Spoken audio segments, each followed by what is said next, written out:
When you dream of something for so long, it's easy to set high expectations. We set goals for ourselves and have all these amazing ideas of how things should happen. The reality is, nothing happens exactly how we imagine it, and we need to be okay with that. Even something as amazing as studying abroad has its challenges. But the important thing is to not let them put a negative spin on the experience and instead learn from them. When I arrived in Australia, I tried to let go of all the preconceptions. I wanted to experience Australia for myself, not as people told me it would be. I was scared, excited, but also cautious. I didn't want to be let down if my trip wasn't as great as I hoped. There were definitely challenges along the way, but in the end, I don't think it could have been better. I figured out how to relax and go with the flow more. There were lots of times when things went wrong, but I had to learn to move on and make the best of the situation.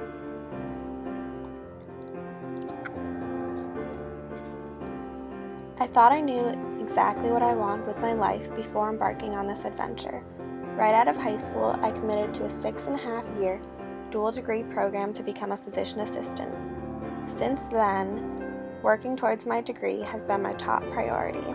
It took studying abroad to realize there is more to life than school. There is life itself. I fell head over heels in love with traveling and seeing the world. Being able to experience a new adventure every day is addicting. Australia opened my eyes to everything else out there. At some points, I even doubted if I was on the right path anymore. I loved being free to visit new countries and learn about their culture and meet the amazing people. But as much as I contemplated giving it all up, I also had to be realistic.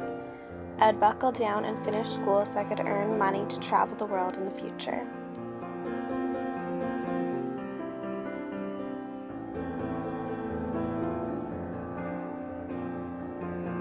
I wasn't ready to go home just yet. My thirst for travel wanted one last adventure, and I did the craziest thing yet. Backpack around New Zealand for a month and a half by myself. Being in Australia without my family had showed me that I was ready for this journey. I set off with no friends, no study abroad program, and no school to rely on. For the first time in my life, I was truly on my own and taking charge, which has taught me so much. I realized how much I used to rely on other people.